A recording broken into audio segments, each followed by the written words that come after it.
All right, we can start, I think. Hello, everyone, and thanks for joining us today. We're hosting an online discussion on the upcoming elections in Georgia that takes place in frames of our Liberty Unchained project supported by Atlas Network. My name is Eliadze, and I'm the Executive Director of the Margaret Thatcher Center of Georgia. Let me kindly introduce our distinguished guest speakers, Mr. David Kramer, Senior Director for Human Rights and Human Freedom at McCain Institute, and also the former Assistant Secretary of State for Democracy, Human Rights and Labor, and Mr. Katz, Director of Democracy Initiatives and Senior Fellow with the German Marshall Fund of the United States. Jonathan, David, once again, thanks for joining us. We are delighted to have you as speakers. I'll ask you a few questions with regard to recent developments in Georgia, and then I will move to the questions of the attendees. So I ask the attendees to post their questions using the Q&A box below, and I would be happy to redirect these queries to our wonderful guest speakers. But before we do that, let me make a brief introduction with regard to recent situation in our country. As we know, the citizens of Georgia will head to the polling stations on 2nd of October on local municipal elections. However, this election is not just about casting votes for mayoral candidates or municipal officials. It has broader implications for the future of democracy in our country. So much depends on the management and administration of election procedures, just as the pre-election campaign that has already been marked by the cases of violence and mudslinging. And what's particularly important, there is a growing pressure on the Georgian dream to live up to its commitments in frames of the EU brokered deal, the so-called Charles-Michel agreement, and to call for early elections if the party does not pass 43% threshold. However, we know that the Georgian dream has already walked away from the agreement, insisting that it does not intend to call for early elections, even if it gains 1% of the popular vote. This speaks a lot about the willingness of the ruling party to downplay the public demand and to neglect the interests of the electorate. Meanwhile, the international political commentators have already made a reference to Georgia as an illiberal state. That is definitely a sad tendency. However, we know that the ruling party officials do not seem to consider any of that concern. On the contrary, we see the Georgian Dream officials basically criticizing and even ridiculing our European and American partners. Against the backdrop, the opposition is optimistic about the outcomes of the elections, insisting that the ruling party will have to comply with the obligations and it will have to call for early elections. Well, it remains to be seen, but for now, we've got to acknowledge that what's at stake is the future of democracy in our country, especially the situation with regards to human rights and the democratic development. A few words about the decline of democracy in Georgia that is already in the spotlight of world leaders and international media. Unfortunately, Georgia's poor democratic records point out institutional fragility, whereas kleptocracy and existence of clans at the judiciary system have made a tremendous impact over the underperformance of state institutions. On the other hand, we see polarization and fragmentation of Georgian society that is deplorable because democratization cannot happen in times of fragmentation. On top of all, we face a great challenge in the context of Russian disinformation and propaganda. Unfortunately, the post-Soviet Russia is still struggling to use the hybrid methods and tools for brainwashing our populations and for disrupting the national consolidation of her neighbors, and Georgia is no exception in that regard. So these are the questions that the topics I would like to come up with. And first, I think it would be important to focus on the context. So what do you think these elections entail for the future of Georgia, for the future of its democracy and statehood? David, let's start with you. What do you think this election has to do with the reputation of Georgia, and what does Georgia's reputation look like from your perspective? Well, Maria, thanks much for having us, and thanks to the Margaret Thatcher Center of Georgia, which I understand is a relatively new organization, and wish you the best with your projects and your programs. Let me just quickly start with two positive things. One is to offer praise and thanks to the government and the people of Georgia for playing a very important role in providing transit for individuals who had to be evacuated from Afghanistan, temporary shelter for employees of international organizations. That has been incredibly important to the people who needed to flee, and it's been a major contribution. And I think the international community certainly the United States is very grateful for what Georgia has done in that regard. Second, Georgia, according to the Freedom House report on Freedom on the Net, which was just released this week, maintained its free status. It went up 1 point, but there were still some concerns registered about what's happening. So I wanted to start there because I think otherwise most of my comments are going to be quite critical and negative. I'm very worried about where Georgia is headed under the Georgian Dream government, under the influence of Benzina Ivanishvili. And I think that Georgia is really facing a critical point in its development. And it's going, in my view, at least, in the wrong direction. We saw, I think, almost an unprecedented statement issued by the U.S. Embassy in Tbilisi yesterday, I believe it was, in which it condemned the violent, seemingly politically motivated attacks which took place in Dmanisi and Rustavi, and also talked about numerous reports of pressure and intimidation against opposition candidates and their supporters throughout the country. And the statement goes on to say this: it raises serious doubts about the government's commitment to a safe, fair, pre-election environment and a democratic election process. That is a pretty stunning statement for the U.S. Embassy to make at this point so close to the local elections. I agree with the statement 100%, and I commend the U.S. Embassy for issuing it. What the government has been doing, and it's not to say that the opposition is without any blame here, but the government is the party in power, and the party in power has additional responsibilities to ensure a free and fair environment in which an election can be conducted. And it's clear to me that the party in power, Georgian Dream, has been abusing its power and creating an environment that will be problematic for this election. As you said, and I'll end with this, there is a lot at stake in this election. The 43% threshold, whether Georgian Dream can cross that. And if it can't, it will precipitate snap parliamentary elections. According to polls that I have seen, Georgian Dream is not close to 43%. So we'll see what happens with the results, with the conduct of this election. It runs the risk of being another very controversial election, as last fall's parliamentary election was, as the previous presidential election was. And Georgia runs the risk of doing serious damage to its aspirations to join the Euro-Atlantic community. I hope people in Georgian Dream and Mr. Ivanishvili care about that. I'm not sure they do, frankly.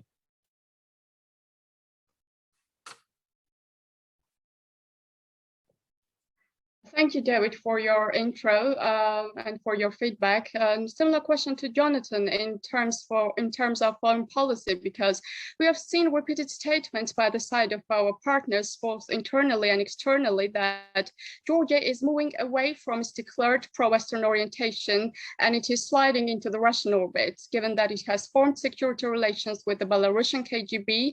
And in contrast, the Georgian government has declared that it was rejecting the financial assistance by the side of the European Union. So do you actually believe that the Georgian government is recalibrating its foreign policy, and what do you think on that?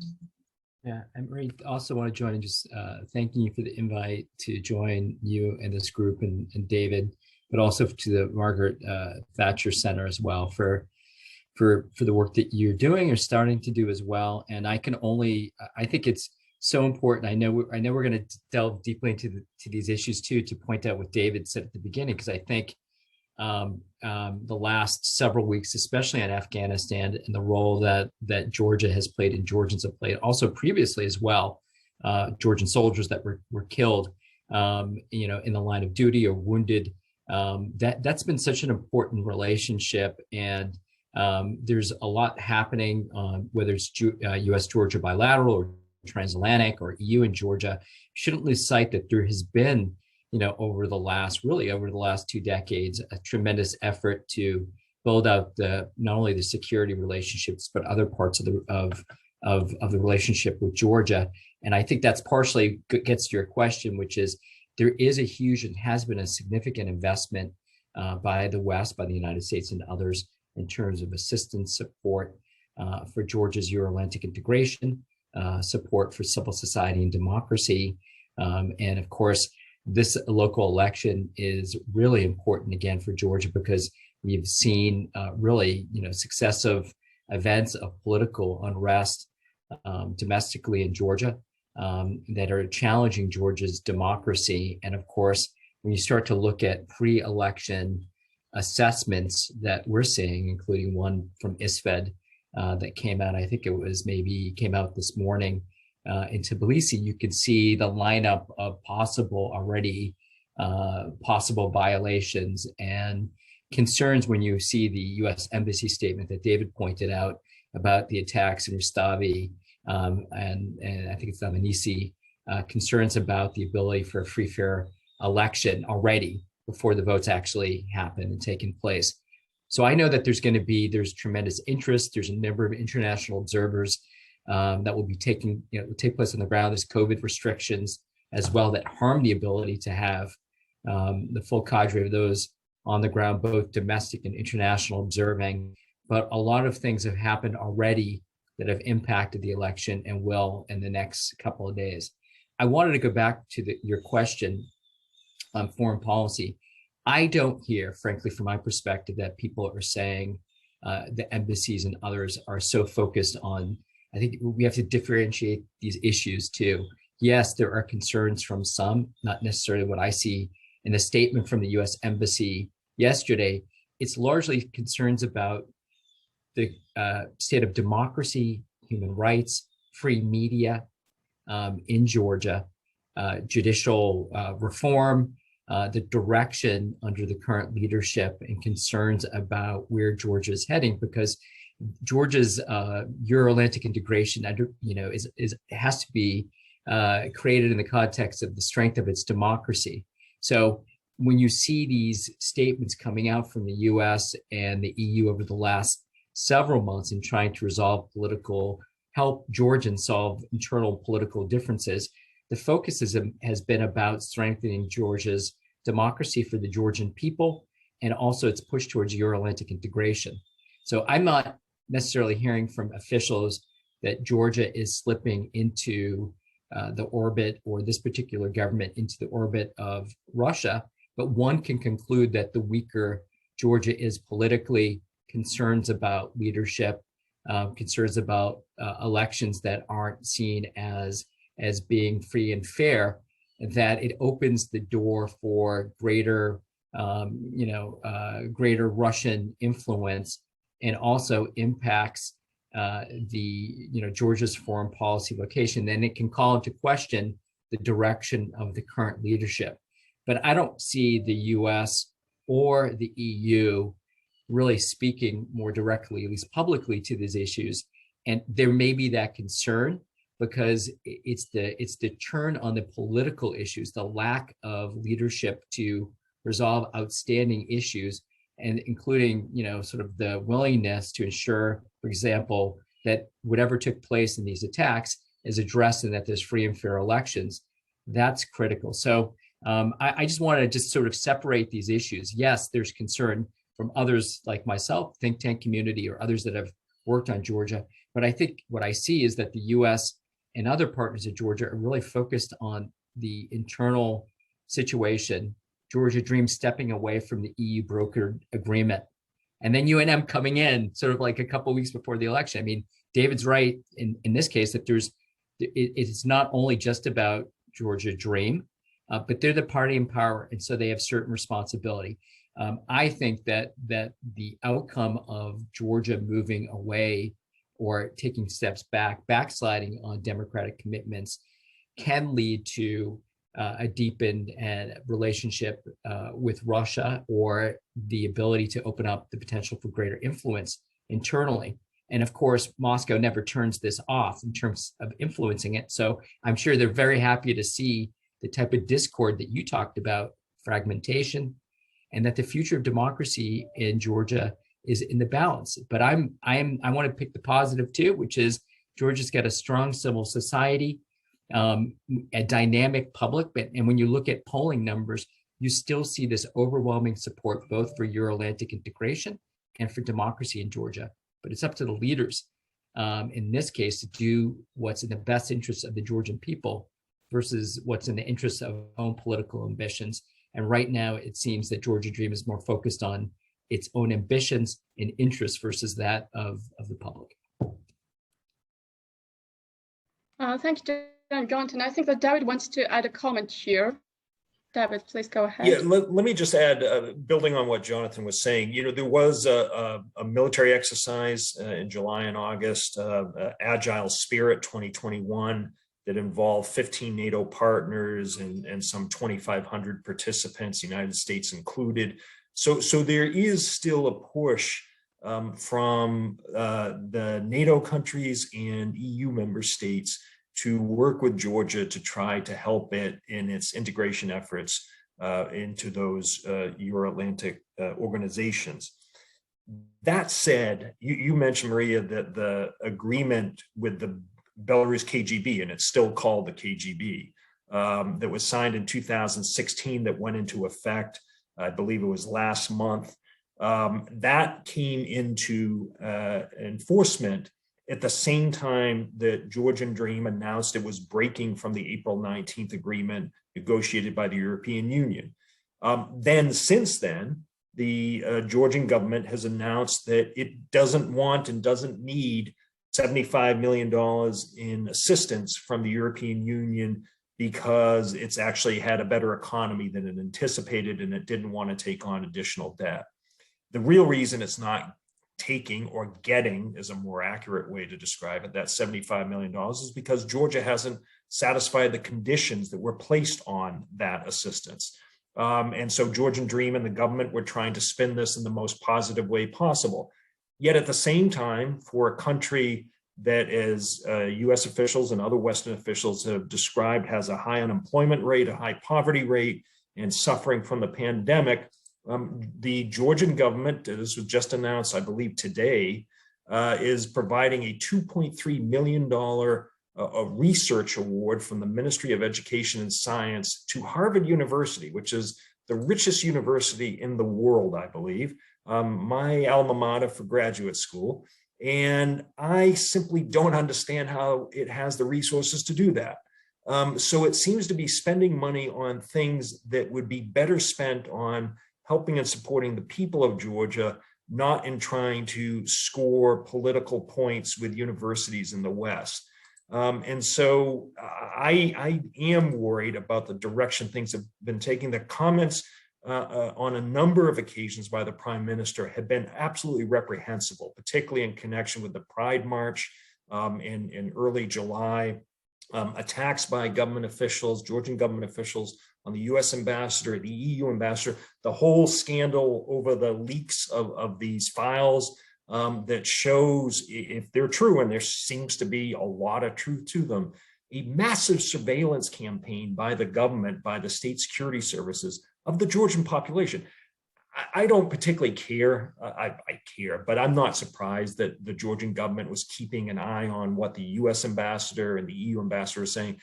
Governments do that all the time. They monitor the communications of others. It's just reality. But the massive surveillance on civil society, on journalists, on the clergy, on opposition figures, on school principals, this is a scandal. And I certainly hope that everyone there gets to the bottom of what happened, because it means a massive surveillance project launched against the population of Georgia. And that's not something a country or a government that looks to join the West should be doing.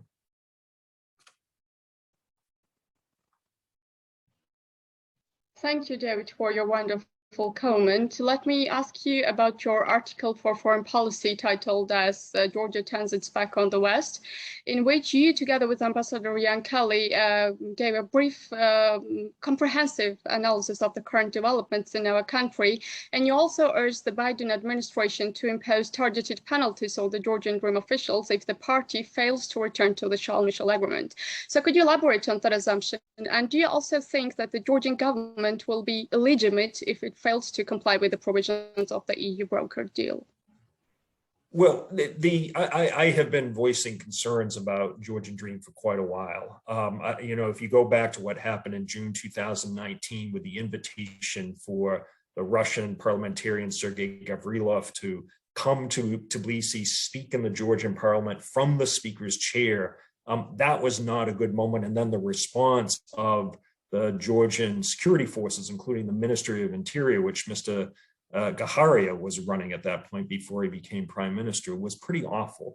And then the whole controversy with the elections. So I am very worried that what we're seeing here is state capture increasing and the growing influence of an individual who is no longer an elected official, no longer a party official, at least he claims, no longer prime minister as he was the first year after the elections.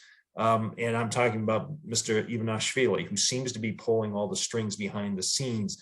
My warning would be for those in Georgia who think the U.S. will never impose sanctions. Mr. Plahotniuc thought the same thing in Moldova.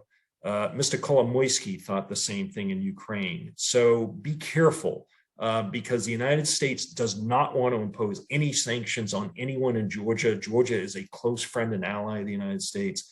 But if we see things moving in the wrong direction, I think there will be no choice but for us to act. It's not going to happen anytime soon, but I do think that there is the possibility that if the current leadership continues down this path, then we might have to send a pretty strong signal by imposing some targeted sanctions. Let me be clear. I've been advocating for personalized targeted sanctions. These are not sanctions against the country, not sanctions against the population. These would be sanctions against individuals who, in my view, are leading Georgia down the wrong path. Thank you, David. Before I move to Jonathan, let me once again remind to the attendees to post their questions using the Q&A box below, and I will redirect these questions to our speakers. Now, Jonathan, it is true that democracies do not die overnight. Instead, they stagnate and slowly decline. President Biden himself declared that democratic progress is under assault around the world. So this would be a test for the new administration, definitely, I think. So if Washington fails to stop allies like Georgia from sliding into authoritarianism, how can the United States succeed in relation to bigger countries like the Russian Federation or Turkey, for instance? So my question, do you think that the Biden administration will be willing to call a spade and we will see certain targeted measures or certain measures with regard to Georgian Dream officials? Yeah, I just want to just follow up on what David said too about the potential for punitive and targeted sanctions. I think it's something that the U.S. obviously has, and as David pointed out with Mr. Plahotniuc in Moldova, Ukrainian oligarchs, Russian oligarchs. It's one tool, and I think the most important thing is that that Georgians are responsible largely for the direction of their country, and the U.S. and others can support that. And what you pointed to, Marie, too, is that like when you have leaders that are unwilling to do the right thing for their country, then it becomes problematic. But it's not often the U.S. alone that can shape or it can have an impact through things like sanctions and support for civil society. And in this case, we saw a very high level effort by the EU and the US to get Georgians together politically. Again, this is not the first time where you've had these brokered efforts to broker these agreements. I think that that effort and that transatlantic effort is critical, and I would condemn what has been very blatant attacks on the U.S. ambassador and also on the EU ambassador and representative. So that's unprecedented. I want to just bring back to your question. There's going to be a summit for democracy in December. I can't tell you whether or not where Georgia sits in terms of an invitation. It's a summit for democracy, aspiring democracies. But it's a good question, because this summit for democracy and a democracy agenda has a couple of three main pillars. One is anti-corruption. and you can see state capture easily in a place like Georgia, countering authoritarians, and so that definition of authoritarian might fit in sort of in different ways, and then human rights. And so the Biden administration has rolled out new strategies on countering corruption, but it's going to be asking for partners to come to the table on these issues. And right now, I wouldn't have said this a couple of years ago, but I wondered, where does Georgia fit, in this conversation? Of course, the U.S. wants to see Georgia succeed democratically, but should they be invited, to sit at the table? I don't know. And so that's going to be up for the U.S. administration to figure out. But if I were Georgia, I would be Georgian government thinking about, where do I fit in and do the things that sort of fit within this criteria. And so right now, I think they're really sort of, frankly, from my perspective, it shouldn't be a parlor game, but sort of on the cusp. Not because there isn't a commitment to Georgia militarily. David pointed out military exercises. I think there's another one, U.S., NATO, and others, even over the last day, maritime exercise between the U.S. and Georgia and others. So I think that's there, but the strength of the relationship and the longevity of it in Georgia's Euro-Atlantic integration are going to rely on this transition on the democracy and rule of law side. And when you see the statements from the EU about, when David pointed out the funding issue, EU funding, which was largely connected with judicial reform, no, it's not lost on anyone here that the reaction to this is not about we don't need the money economically, but it's more about we're not ready to fulfill requirements that Georgia agreed to in its relationship and its agreements with both the EU and the U.S. So my hope is that that the Georgians and Georgia Dream understands this, but I don't think at this point people are feeling very confident that particularly the current leadership in Georgia Dream is willing to make those changes. And so we'll, but I think it's laid out right now exactly what I think the expectations are from democracies. And I do want to say on this last point, I think Mr. Platnuk and others, maybe in Moldova, particularly on that side, thought that the U.S. wouldn't act because they feel like there's this competition with Russia, that somehow criticism only goes so far because it's more important strategically to sort of maintain, because we're the only ones who can sort of keep Russia at bay. And I think that's not the case. I think we know now that when there are partners that are democratic, that are not democratic or trending authoritarian, like we see elsewhere, tend to be weaker partners for the United States economically, politically, militarily. So it's not that people don't want to see success in Georgia, but I wouldn't hang on it if I were Georgia Dream. And maybe they're at the point now where they don't care because they're more consumed with their own political maintaining power than anything else. But I think the dynamics are changing in terms of approach to these issues, both from the United States and from Europe. Maria, can I just make a quick point, building on something Jonathan said, which I think is really important? Yeah, sure. Go ahead. Jonathan mentioned the Summit for Democracy, and neither he nor I is in the U.S. government, so we don't get a vote on whether Georgia is invited or not. I agree with Jonathan. A few years ago, you had asked me, there's going to be a Summit for Democracy. Will Georgia be there? My answer would have been, of course. Now, I too share Jonathan's worry that I'm not sure whether it will be, but this can actually be a very useful tool for the upcoming elections. If these elections are conducted properly, if it's a level playing field and they're generally given a good seal of approval by the international observers, then that builds the case for Georgia to be invited to the summit. I'm worried about a comment the Prime Minister recently made saying there was going to be a crackdown after these elections, less tolerance for protests and demonstrations.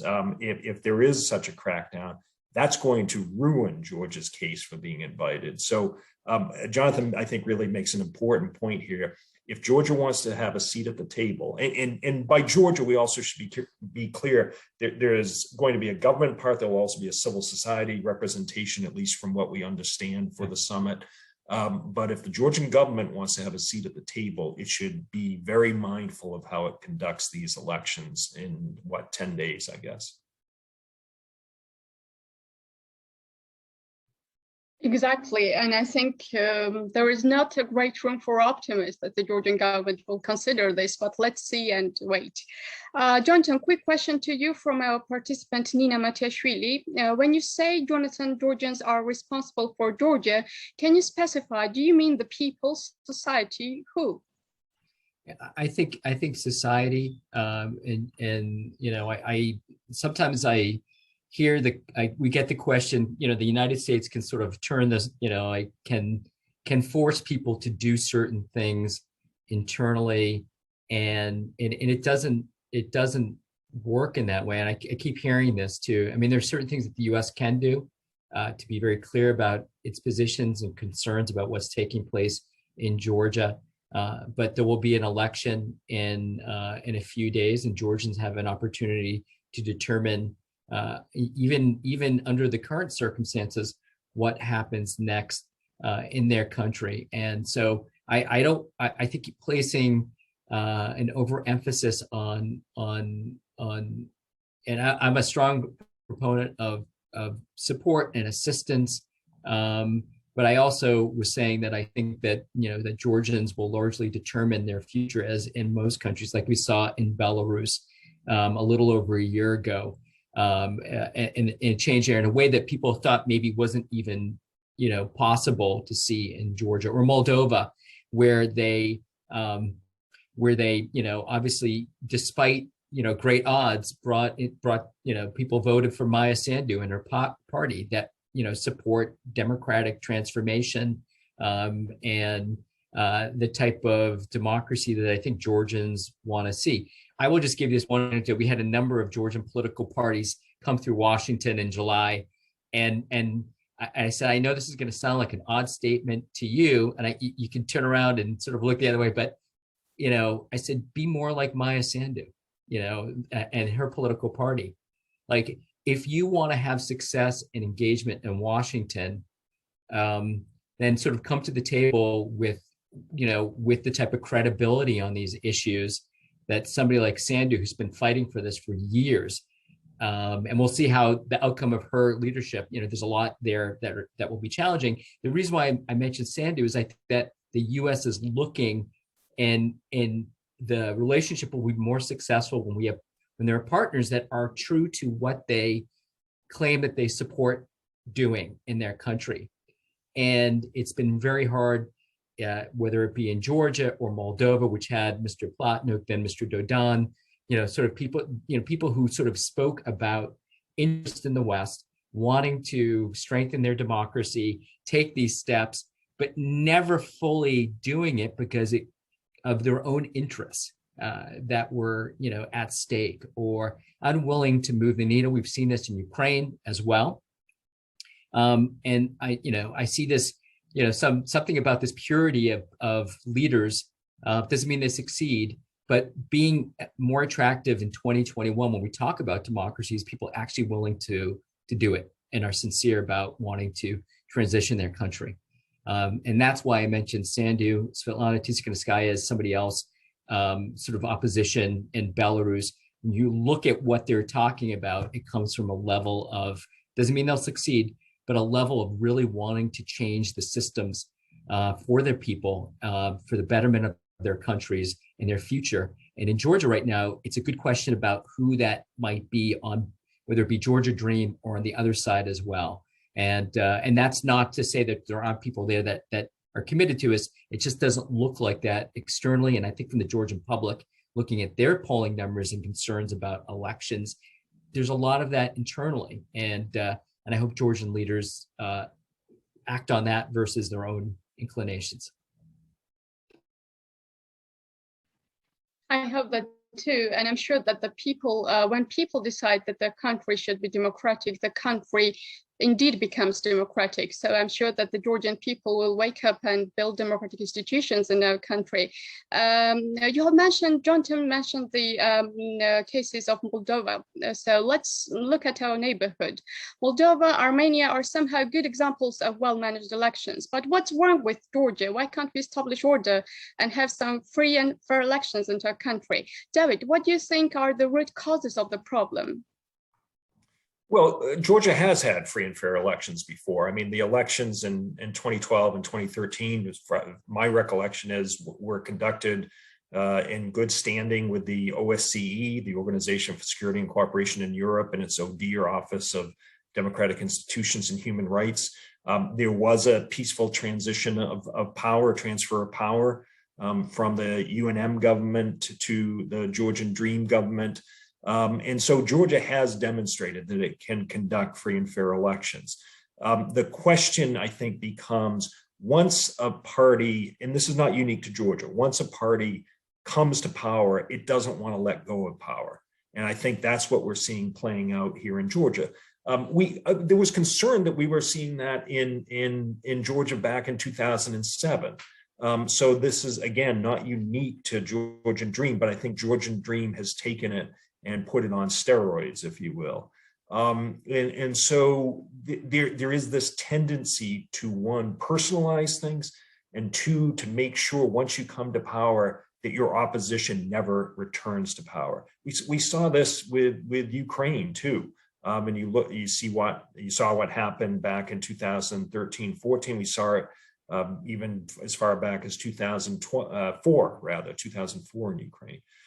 So there is this unfortunate tendency in Georgia to make sure that the opposition does not come back. And there has been this tremendous personalization of politics in Georgia, where it's essentially Saakashvili versus Ivanishvili, and that's not healthy. Let me also just say, and I'll stop. Ian Kelly, whom you referenced before, the former U.S. ambassador to Georgia, and I produced a report with Jonathan's great support and that of the German Marshall Fund earlier this year on making a case to support Georgia. In a preface, we said, we recognize that Jonathan and I, sitting here in the United States, we have some huge problems in this country too. And so I don't want your viewers and listeners to think that the criticism we're voicing is hypocritical in the sense that we don't see problems in our country. We do. But just because we have some issues we need to deal with doesn't mean that, as a friend of Georgia, and Jonathan and I and many others in this country are huge supporters and friends of Georgia, we want to see Georgia succeed. And we feel, as a friend, that it's our obligation to speak out when we see things going in the wrong direction. That's why we're saying the things we are. None of us likes to criticize a country like Georgia. I love visiting Georgia. I've been there many times. It's a wonderful country, wonderful people. Hospitality is almost unbeatable. I'm sure Jonathan shares that view. But we want to see it stay on the right path. And when we are concerned about the path it's been on, I think as friends, we have an obligation to speak out while recognizing we too have our share of problems and we need to work on those too. Thank you for your compliments, David, for our country. A question from Alexandra Rukhadze to you, David. What would be your assessment of the actions of the United National Movement when they did not sign the Charles Michel document for 100 days? However, they suddenly changed their mind. Is this an attempt to gain moral or political advantage? Does this fact indicate that they only want to strain the processes? What would be your explanation? Yeah, let me be clear. In offering criticism of Georgian Dream, I am not working for UNM. I think UNM bears responsibility for a lot of the problems we've seen in recent times. I think the call to storm the parliament in 2019 was not, it was a very negative thing to do. Mr. Melia paid a price for that. I think he was treated unfairly, though, at the same time. And of course, the UNM opportunistically decided to sign the agreement after Georgian Dream backed out of the agreement. They hadn't signed it before. I also think I understand why UNM and the other opposition parties did not take their seats in parliament after last fall's parliamentary elections, I think it was a mistake. I think it's better to work inside the parliament and push for change than it was to boycott and leave Georgia essentially a one-party state. UNM there's now European Georgia, so it's had its own problems internally. And the influence of Mr. Saakashvili from Ukraine is also something to factor in. So yeah, UNM has some responsibility for the problems that the country is facing. But that said, Georgian Dream is the party in power, and the party in power simply has an additional responsibility to ensure that it does not abuse that power. And UNM had that responsibility when it was in government too. So I hope that there will certainly be lively debate and differences between the Georgian Dream and the opposition, including UNM, but I hope they can resolve those differences in an amicable way in the parliament, representing their constituents' various interests. We have that too. The question to Jonathan: what are the three most important challenges of democratic development of Georgia, and what kind of systemic transformation should be done for strengthening the democracy in Georgia, and what kind of role can Parliament of Georgia can play in this process? This is a question by the attendee. So what do you think on that, Jonathan? Yeah, and I just wanted to just jump back on what David said, and I'll go to this question best that I can. Is this idea that we're sort of lecturing people from Washington about democracy? I think this is from my perspective that the events of January 6th here in the United States last year really heightened, and I think what many people believe was, what you might call democratic backsliding or efforts to do this over during the Trump administration, that people were really deeply concerned about. But January 6th was from my perspective a wake-up call. If you about these threats to both democracy and the fragility of democracy, both in the United States and globally. And I think it has impacted, I would say, the thinking of President Biden and how he's approaching, and this administration is approaching, these issues. Now, time will tell how that plays out, because realpolitik globally comes into effect when the U.S. is thinking about foreign policy. But I think the idea that the U.S. can ignore small and large democratic backsliding, authoritarianism, kleptocracy, I think, I at least from what I see initially, is not something that they're going to be turning their policy away from and sort of their thinking through. And so that's why when we look at Georgia, we and the situation there, when you see these types of things taking place on the ground, that you see these reactions from the United States. But I just wanted to counter say, of course, the work needs to be done in the U.S. And you'll often hear, at least this administration, at least rhetorically, say, we got to do this stuff here. This Summit for Democracy is largely about what countries are doing internally, including the United States, where there are a number of election laws that look really bad, where there is, where we have a number of U.S. states that are moving, that have new laws being put in place that maybe restrict democratic rights of citizens. So I think this is part of the open conversation. But if you want to be honest and you want to engage on these issues, as I think this administration does, then the things that are happening in Georgia are on the table, even with it being a friend. And I think that doesn't mean that the challenges aren't in the U.S. On UNM and political opposition, couldn't agree more with David again on sort of UNM and its role as well. It would have been, I hope that all political parties, as the U.S. and the EU were hoping to, would have signed on to the agreement when it was presented in spring, and so the personalization of politics that David spoke about, to me, seems to be one of the areas of the biggest challenges, which is when you have these pendulum swings in power in Georgia and retribution even if some of it there may be a need to hold accountable people internally for corruption or things that,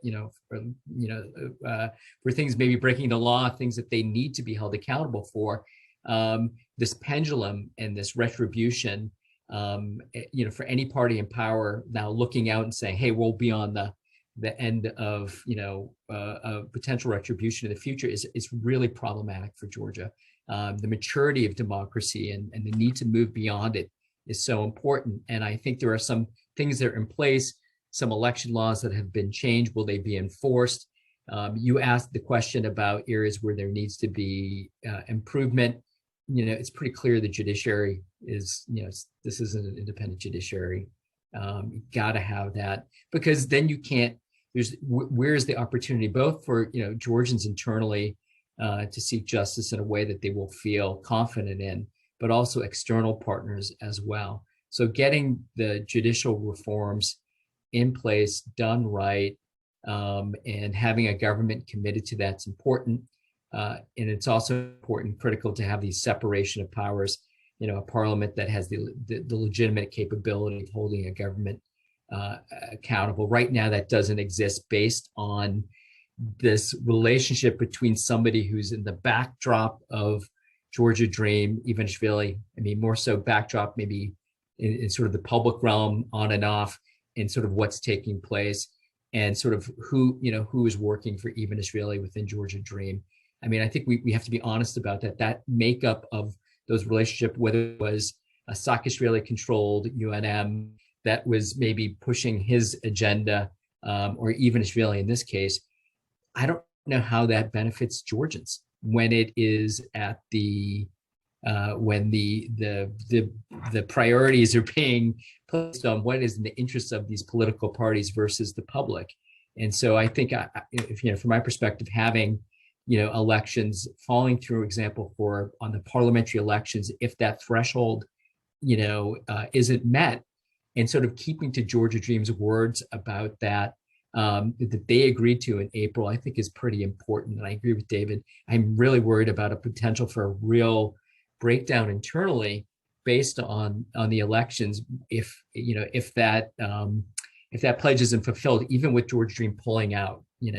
I just think it's a recipe for unrest, and I hope that Georgia Dream and others will look ahead and sort of try to find a way to make sure that they follow up on the agreements that they reach, but also keep in mind what's in the best interest of Georgians as they look ahead.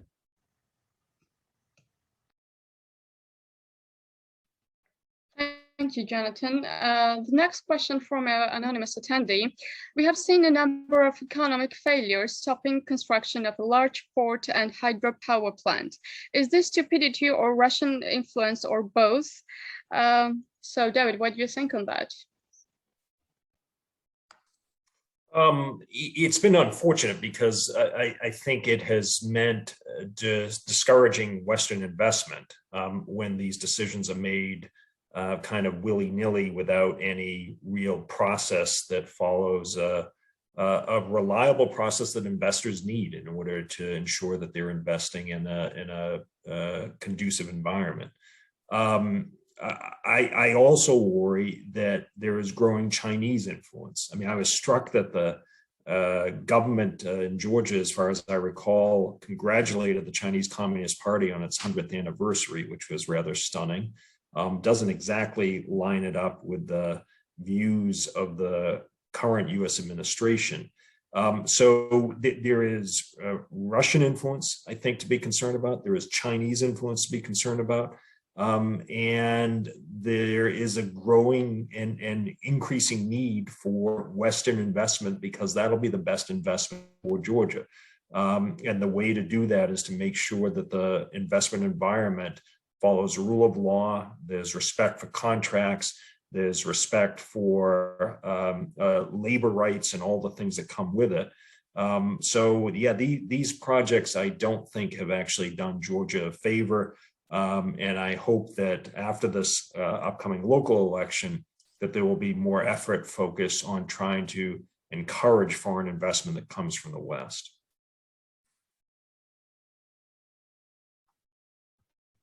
Thank you, both of you. One last question to both of the speakers. We are slowly moving to the meeting roundup, so I will give you 5 minutes for each for this question. What is the general perception of the American expert community to the crisis in Georgia? And the reason I'm asking is that could the Georgian people still count on the United States when it comes to building democratic institutions and improvement of human rights situation locally, or the United States will just let go what's happening in Georgia and the crisis situation will spin out of control? Jonathan, let's start with you. I think it's thank you for that question. It's been great to be here, and these are great questions, so thank you. I think that, we see a continued commitment to Georgia. Of course, from the U.S., both in terms of assistance, engagement. We see, the U.S. ambassador regularly engaged in trying to support and engage a USAID mission that's active. I think Georgia in the Europe-Eurasia region is the second largest recipient of U.S. assistance, non-military assistance. We see that continuing on the flip side, and it's not necessarily about the expert community. U.S. foreign policy has many masters. One obviously is executive branch, the other one is Congress. And the U.S. Congress has always been a strong supporter, bipartisan, of Georgia in terms of assistance, support for Euro-Atlantic integration, enhancement of NATO status. And I think what we have seen over the last couple of years is an erosion. I think, from the perspective of U.S. Congress, you can see it in hearings and statements concerned about what's taking place politically in Georgia, Georgia's democracy. What does it mean? What's the true nature of the relationship with the current government, with outside actors, including Russia? China is one that David mentioned as well. And I think, one thing that this is for all Georgian political parties about this erosion and how it has an impact over a period in terms of support within certain segments of Washington that want to see Georgia succeed. And I think David said, Georgia's got has got this set of both former officials, bipartisan Republicans, Democrats that are, have been pushing and pulling and supporting and will continue to do so. But in this case, Georgia needs to help itself in order to keep that relationship strengthened with those key components in Washington.